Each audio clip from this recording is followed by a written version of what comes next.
오늘 요한 1서 2장 7절부터 11절까지의 말씀을 가지고 믿음은 사랑으로 증명된다. 지난 시간에는 믿음은 순종으로 증명된다 라고 배웠죠. 오늘은 믿음은 사랑으로 증명된다. 이렇게 성경이 이야기하고 있습니다. 하나님의 자녀들은 어두움과 버타여 어두움을 행하는 자들이 아니죠. 하나님의 자녀들은 빛 가운데 거하는 사람들입니다. 왜요? 하나님이 빛이시니까. 하나님이 빛이니까 우리는 하나님의 자녀로서 빛 가운데 행하는 것이 너무나 자연스러운 것입니다. 빛 가운데 거한다고 하는 것은 하나님 안에 거한다는 것과 같은 표현이고요. 이것은 다시 태어난 거듭난 그리스도인 곧 하나님의 자녀들을 일컫는 가리키는 말입니다. 하나님의 자녀들이 살아계신 하나님 아버지와 깊은 사귐을 누리기 위해서는 우리는 죄를 버려야 한다라고 말씀드렸습니다. 죄를 습관적으로 지어서는 안 되고 연약하여 죄를 짓는다 할지라도 날마다 회개함으로 죄 용서함을 누려야 한다라고 말씀드렸습니다. 이것은 하나님과의 교제를 위한 전제 조건이라고 말씀드렸어요. 그래서 사도 요한이 하나님과의 사귐이 필요하다. 우리는 하나님의 자녀니까 하나님의, 다시 말하면 우리 오늘부터 1일이니까 이제 데이트하자 이거죠. 여러분, 사랑하는 사람과 1일을 시작했는데 데이트를 하지 않는다 그러면 얼마나 드라이하고 무미건조한 시간이겠습니까? 우리가 하나님의 자녀가 되었으니까 이제 하나님의 자녀다움을 누려야 해. 그 사귐을 누려야 해. 사도 요한이 이렇게 이야기하는 것은 언어폭력이 아니잖아요. 너무나 자연스러운 말이에요. 그런데 그 사귐을 방해하는 게 있다는 거예요. 그게 뭐죠? 죄라는 것입니다. 그래서 사도 요한은 요한서신에서 죄의 문제를 반드시 드러내고 해결하고, 이거 숨어가면 되는 게 아니에요. 드러내고 해결하고 가자라고 이야기하는 것입니다. 빛 가운데 거하는 사람들, 어떤 사람들일까? 애매모호하지 않아요. 그래서 사도 요한은 분명하게 이야기하죠. 빛 가운데 거하는 사람들, 믿음이 있는 사람들은 간단해 하나님의 말씀에 순종하는 거야 라고 얘기합니다. 더 나가서 지난 시간에 믿음은 순종이 증명한다라고 배웠는데 오늘은 한 걸음 더 나가서 어떻게 순종해야 되지? 순종의 하이라이트는 뭘까? 가장 순종할 수 없는 건 뭘까? 우리 주님이 말씀하신 것이죠. 그래서 형제 사랑을 이야기합니다. 그래서 지난 시간에 믿음이라고 하는 것은 순종이 증명하는 거야 라고 배웠다면 이것이 굉장히 좀 추상적으로 들릴지 모르겠어요. 그럼 어떤 것을 순종해야 되는가? 형제 사랑에 너희는 순종해야 돼 라고 이야기하는 것이죠. 오늘 본문 10절에서 그의 형제를 사랑하는 자는 빛 가운데 거한다라고 얘기합니다. 빛 가운데 거한다고 하는 것은 하나님 안에 거한다라는 말과 동일한 것이고 거듭난 신자라는 것을 에둘러 표현한 것이에요. 은유적으로 표현한 것이죠. 그러니까 우리가 누가 신자인가? 지식적인 교리적인 고백뿐만 아니라 그것도 굉장히 중요하지만 형제를 사랑하는가로 판단하고 평가해 보라는 것입니다. 사도 요한은 형제를 사랑하는 이 사랑을 예수님이 행하신 대로 행하는 삶의 가장 분명하고 선명한 삶의 특징으로 제시하였습니다. 사도 요한은 사랑을 이야기하면서 이렇게 얘기합니다. 새 계명, 뉴 카바넌트, 새로운 언약, 새 계명 이렇게 이야기를 해요. 하지만 말장난 같죠? 오늘 본문을 읽어보면 더불어 이 새 계명은 옛 계명이 아니야 라고 얘기합니다. 여러분, 이건 말장난이 아니에요. 새 계명을 준다라고 얘기합니다. 서로 사랑하라. 이 속에는 어떤 뉘앙스가 담겨져 있어요? 여러분, 옛 계명은 뭡니까? 옛 계명, 율법이죠. 율법하면 여러분 어떤 마음을 가지게 돼요? 뭐뭐 해야 돼. 오늘 우리가 출애굽기 31장 하나님의 말씀에 합하지 않은 동족들과 가족들을 향하여 징계하고 하나님의 심판을 명하는 끔찍한 피비린내 나는 그 아픔을 보았잖아요. 거기에 여러분 목회자의 마음, 모세의 마음도 여러분 살펴보았죠. 모세가 그리 명하였지만 잔인한 사람이 아니었잖아요. 돌이켜 뭐라고 얘기합니까? 내 백성이, 이스라엘 백성이 만약에 돌아오지 않는다면 하나님, 정말 건방진 것이지만 그 마음만 받아주세요. 하나님, 내 이름을 생명책에서 도려내주세요. 여러분, 이것이 모세의 마음이었어요. 누가 모세를 비판하겠습니까? 누가 하나님을 비판하겠습니까? 우리가 율법을 생각하면 굉장히 강력하고 뭐뭐 해야 되고 우리의 삶에 사랑과는 좀 거리가 먼, 어떻게 보면은 화평한 것과 거리가 좀 먼, 이렇게 생각하기 쉬워요. 그래서 예수님께서 오셔서 사랑하라, 사랑하라, 사랑을 얘기하니까 이것이 마치 무슨 새로운 계명인 것처럼 우리도 생각을 하고 구약의 율법과 옛 계명과는 뭔가 다른 것처럼 생각하는 경향이 있어요. 그래서 자유주의 신학자들은 구약의 하나님은 좀 저급한 하나님, 화나면 신경질 부리고 막 뇌우를 던지고 사람을 쳐서 죽이고 좀 약간 저급한 하나님. 하지만 이 하나님도 진화되어서 신약시대는 좀 고등한 하나님, 그래서 사랑의 하나님으로 발전했다, 뭐 이렇게 생각하는 사람들도 있어요. 뭐 생각은 자유니까요. 과연 구약의 하나님과 신약의 하나님이 다를까? 하나님은 신실하시고 완벽하신 분이신데 옛 계명이 새 계명으로 진화될 수 있는 것일까? 그러면 하나님은 처음부터 완벽한 계명을 만드시지 왜 덜 떨어진 계명을 만들었다가 다시 계명을 완성시킨 것일까? 그래서 사도 요한은 두 가지 용어를 동시에 같이 사용해요. 새로운 계명을 너희에게 준다. 그런데 이 새 계명은 옛 계명과 다른 것이 아니다. 그러니까 여기서 믿음의 증거가 되는 사랑의 계명, 서로 사랑하라라는 계명은 옛 계명인 율법을 지켜야 해라는 율법 준수를 파기하고 율법은 안 지켜도 돼라고 하는 그 전통 위에 세워진 것이 아니라는 것입니다. 이걸 이해하는 것이 굉장히 중요해요. 율법과 복음을 오해하니까 구약의 말씀은 율법이고 신약의 말씀은 복음이고 뭐 이런 식으로 양분을 한다거나 자기들 나름대로 율법과 복음을 뭐 마구 해석을 하는데, 우리가 율법과 복음에 대한 주제는 T4G라든지 많은 시간을 통해서 우리가 상고했잖아요, 여러분. 그렇게 보시면 안 되는 거예요. 그러니까 우리가 교회 안에서 사랑이라는 것이 무엇일까요? 그냥 가장 손쉬운 사랑이라고 하는 것은 우리 금요 예배 때도 이야기했지만 다 받아주는 게 가장 손쉬운 사랑입니다. 할 말 하지 않고 그냥 다 인정해주고 적당히 묻어가는 것, 여러분 좋은 사람이 아니에요. 오히려 사랑하기 때문에 우리의 부모님들은 때로는 엄한 이야기를 할 수 있잖아요. 성경은 뭐라고 얘기합니까? 징계하지 않는다면, 우리의 잘못에 대하여 간섭하지 않는다면 우리는 하나님의 자녀가 아니다라고 성경은 이야기하고 있습니다. 그렇기 때문에 잘못 생각하면 예수님은 사랑이시잖아, 십자가 대신에 하나님은 사랑이시다라는 그 말씀을 오해해서 하나님은 사랑이시라는 글씨를 써 붙여놓고 하나님은 사랑이니까 교회가 사랑해야 돼, 그런데 죄까지도 잘못된 것까지도 우리가 사랑해야 된다고 얘기하면 그것은 잘못된 이야기예요. 그러니까 여기서 말하는 사랑이라는 개념은 율법을 지켜야 해. 여러분, 율법을 지켜서 구원받는다는 교리가 잘못됐습니까? 잘못되지 않았어요. 중요한 건 우리는 율법을 지켜서 구원받을 수 없다는 게 중요한 겁니다. 율법을 지켜서 우리는 구원받는 건 그 사실 바뀌지 않았어요. 그래서 예수님이 이 땅에 오셔서 율법을 준수하시고 십자가에서 죽으신 겁니다. 율법 폐기론자가 되어서는 안 된다는 거예요. 그러니까 예수님께서 사랑하라 사랑하라 이야기하고 사도 요한이 사랑의 복음을 전하니까 사람들이 옛 계명은 없어지고 새로운 계명 사랑이 등장하는 것처럼 오해하는 거예요. 그렇기 때문에 옛 계명 율법 지켜서 구원받아야 돼라는 것을 파기한 것이 아닙니다. 새로운 계명이 등장한 게 아니에요. 그래서 뭐라고 얘기합니까? 내가 새 계명을 너에게 쓰는 것이 아니라 내가 처음부터 가진 옛 계명과 동일한 것이니 이 옛 계명은 너희가 이전부터 들었던 말씀 아니냐. 내가 다시 너에게 전하노니 새 계명을 전한다. 말장난 같지만 새 계명과 옛 계명을 굉장히 교호적으로 사용하기도 하고 또 반대의 개념으로 이야기하기도 합니다. 그렇다면 알고 넘어가야 될 거 아니에요. 도대체 새 계명이 뭘까? 지금 사도 요한이 이렇게 강조하고 있는 새 계명은 무엇일까? 여러분, 옛 계명인 율법이 사랑과 거리가 있나요? 만약에 그렇게 생각하신다 그러면 여러분도 율법을 잘못하신 겁니다. 오늘 출애굽기 31장 우리가 공동체 성경 읽기 읽었는데 출애굽기 31장 여러분 그냥 그렇게 보지 마세요. 진짜 너무 비참한 현장이잖아요. 자기 멋대로 우상 숭배자가 되어서 모세가 십계명을 받는 그 순간에 그들은 금송아지 예배자가 되어서 그들은 우상을 섬겼다고요. 그냥 내려와서 야, 좀 잘하지 그랬어, 왜 그랬어로 넘어갔습니까? 우상을 숭배한 사람들의 생명을 제해야 되는, 죽여버려야 되는, 죄의 대가를 물어야 되는, 정말 피하고 싶잖아요. 다루고 싶지 않은 본문이잖아요. 여러분, 여긴 사랑이 없나요? 여러분, 이건 기독교가 아니라고 생각합니까?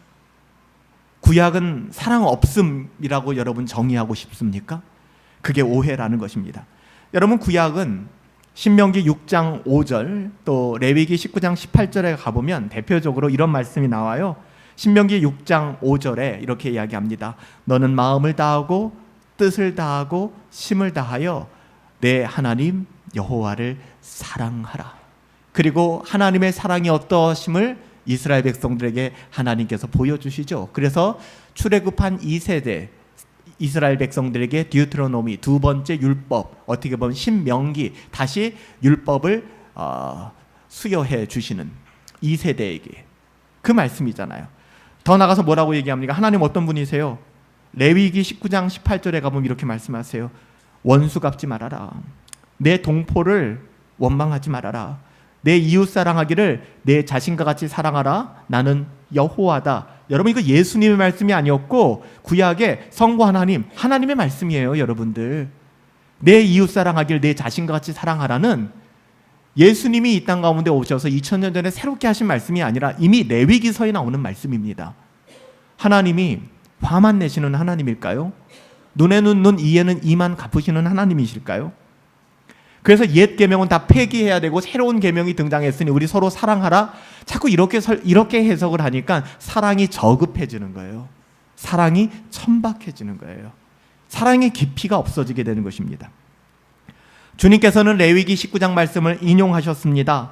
율법은 하나님을 사랑하는 것이고 내 이웃을 사랑하는 것이야 라고 정리해 주셨죠. 그래서 마태복음 22장 37절부터 39절에 예수님이 친히 입을 열어 말씀하셨습니다. 예수님이 말씀하시되 내 마음을 다하고 목숨을 다하고 뜻을 다하여 주 너의 하나님을 사랑하라 하셨으니 이것이 첫째 되는 큰 계명이요 둘째도 그와 별반 다르지 않다. 똑같다. 내 이웃을 내 자신과 같이 사랑하라 하셨으니 이 두 계명이 율법과 선지자 토라와 모든 선지서의 완성이다. 성경은 이것으로 끝나는 것이다. 누누이 말씀드리지만 나는 하나님 사랑은 되는데 이웃 사랑은 안 돼. 이거 가짜라고 얘기했어요. 여기서 첫째, 둘째라고 이야기한 것은 논리적인 접근이고요. 본질적으로는 하나입니다. 하나님을 사랑하십니까? 하나님을 사랑하신다면 자연스럽게 내 이웃을 사랑하게 됩니다. 내 이웃을 사랑하되 어떻게 사랑하게 됩니까? 하나님을 사랑하지 않는 사람도 내 이웃 사랑을 흉내낼 수 있습니다. 근데 그들이 범접하지 못하는 사랑이 있어요. 내 자신과 같이 내 이웃을 사랑하게 된다는 것입니다. 여러분, 이 사랑은 어디서부터 나오는가? 하나님을 사랑하셔야만 나옵니다. 내 명예를 위하여, 내 인격 함양을 위하여 누군가에게 사랑을 베풀 수 있어요. 이것은 나의 어떠함을 위한 것이지 하나님의 사랑과는 아무 상관이 없는 자기 공로주의입니다.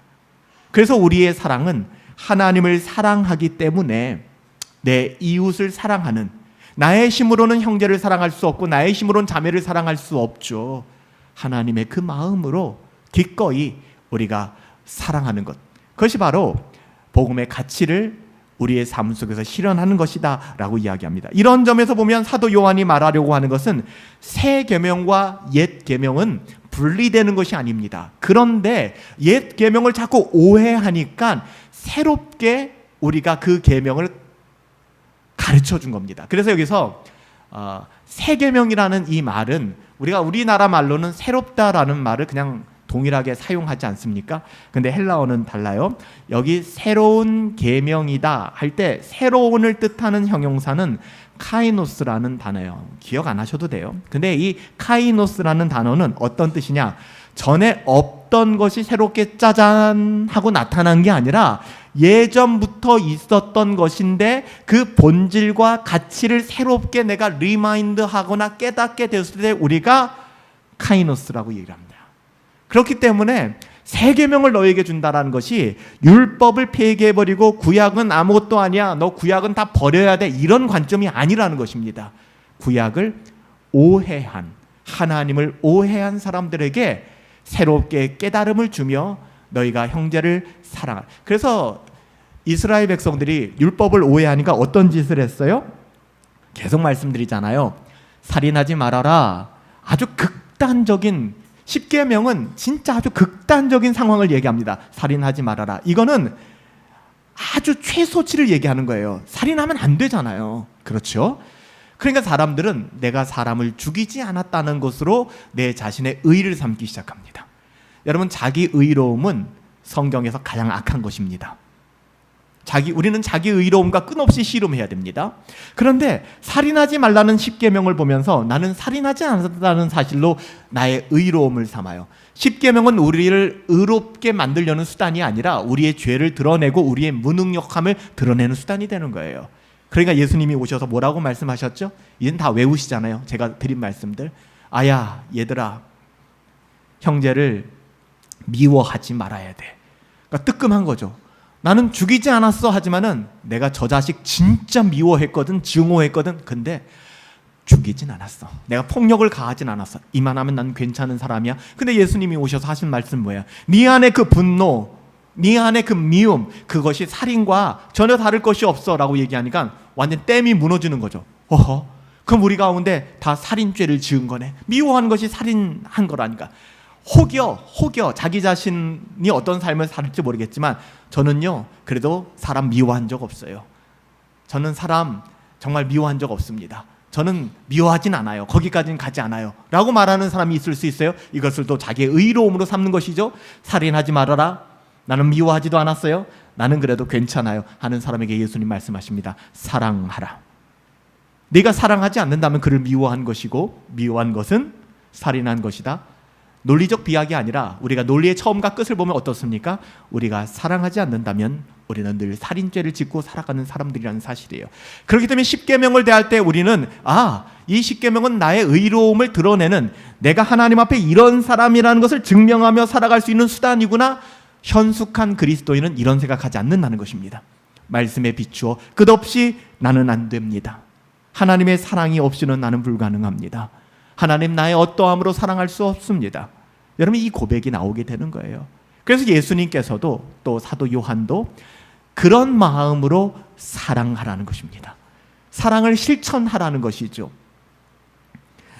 사도 요한은 이렇게 사랑이라는 새로운 계명으로 우리들의 믿음을 점검해 보라고 얘기합니다.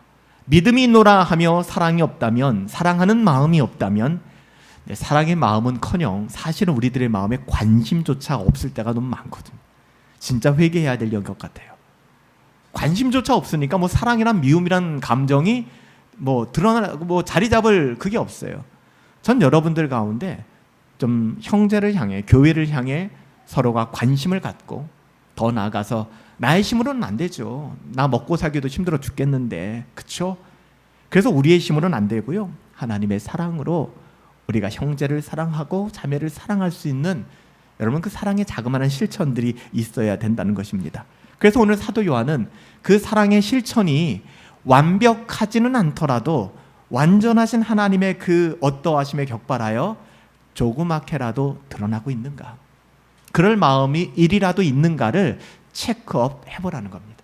그런데 만약에 내가 내 이웃과 우리 형제, 우리 교회에 아무 관심이 없고 내 옆에 앉은 사람에게도 아무 관심이 없다 그러면 그건 심각하게 우리의 믿음을 돌아보라는 것이죠.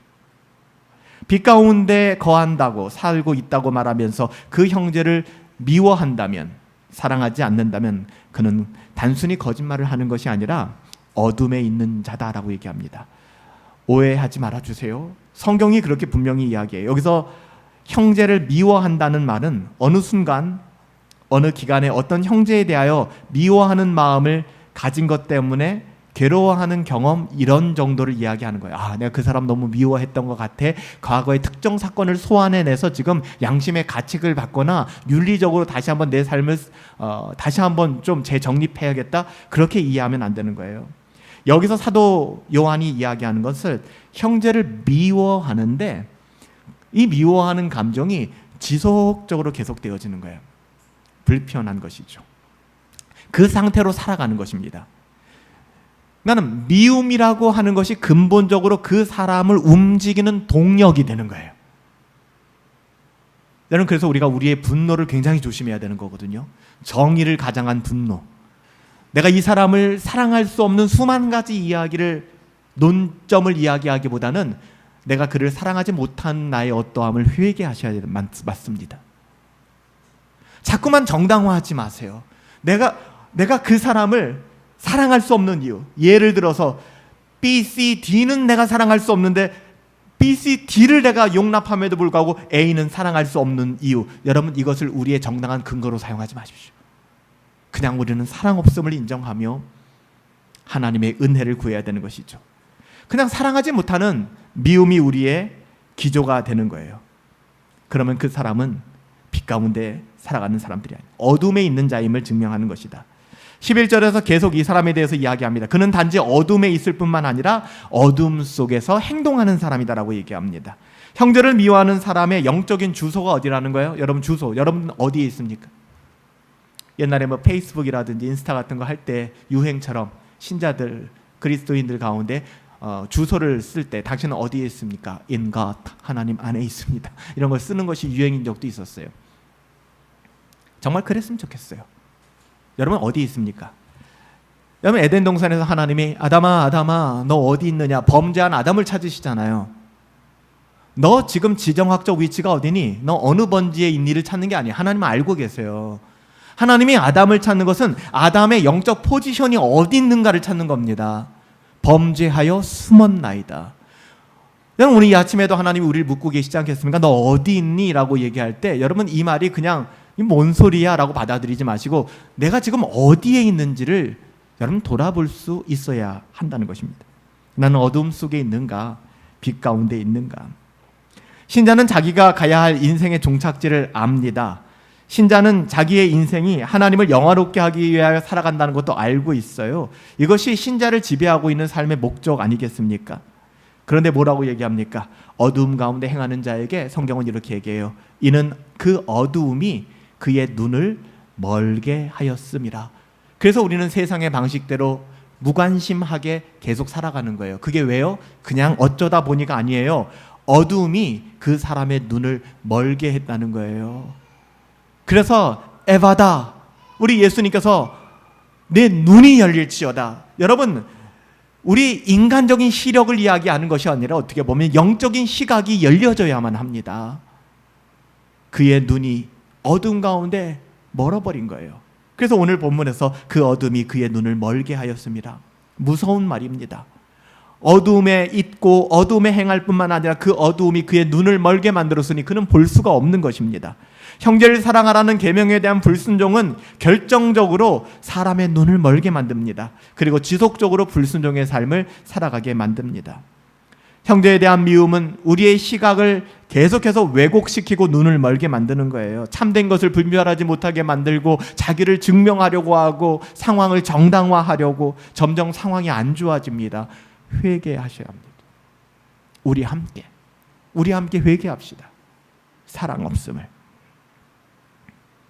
여러분 우리는 지금 그런 시대에 살아가고 있지 않지만 사도 요한이 편지를 쓰던 주후 1세기의 상황은 어땠을까요? 그 사회적 상황을 안다면 이 말씀이 굉장히 두려운 말입니다. 고대 사회에서는요, 한 나라가 한 나라를 정복하면 적들의 눈을 뽑아버렸습니다. 적의 눈을 뽑았어요. 눈을 멀게 하는 일, 사람이 당할 수 있는 가장 치욕스럽고 그 사람을 무기력하게 만드는 것이 눈을 뽑아버리는 것입니다. 사탄이 하는 짓이 바로 이것입니다. 부끄러움을 부끄러움으로 모르게 만듭니다. 내가 무슨 말을 하는지도 모르게 만듭니다. 내가 어떻게 살아가는지도 모르게 만들어요. 어둠이 우리의 눈을 멀게 만드는 거예요. 적어도 우리들은 모르겠지만 1세기에 눈을 뽑아버리고 눈을 멀게 만든다는 이 말이 초대교회 사람들에게 굉장히 충격적으로 들렸을 것입니다. 왜? 실제로 그런 일들을 벌이는 사람들이었고 그런 문화권 속에 있었기 때문에. 오늘날에는 누가 누구의 눈을 실명하게 한다는 게 상상이 안 되는 일이니까. 하지만 우리가 역사적 정황을 보아 우리가 이 본문을 해석해야 되지 않을까요? 그러면 그런 의도로 이야기하는 거예요. 우리는 형제를 사랑함으로써 빛 가운데 있는 것을 증명한다라고 이야기합니다. 주님께서도 이렇게 말씀하셨죠. 사람이 낮에 다니면 이 세상의 빛을 봄으로 실족하지 아니하고 밤에 다니면 빛이 그 사람에 없는 거로 실족하느니라. 우리가 왜 자꾸 쓰러지고 넘어지고 자빠질까요? 주의 말씀은 내 발의 등이요 내 길에 빛이 된다 하였는데 우리는 불을 끄고 가는 것이죠. 여러분 불을 끄고 우리가 간다 그러면 어떻게? 우리 예배당이 좀 폐쇄적인 공간에 있잖아요. 가끔 밤 늦게까지 있다가 불을 다 끄고 나면 진짜 문을 찾아 나가기 힘들 정도로 어두워집니다. 그럼 어떻게 돼요? 핸드폰에 플래시를 켜죠. 왜? 앞을 봐야 되니까. 이건 본능 아니겠습니까? 주의 말씀은 내 발의 등입니다. 내 길에 빛이 됩니다.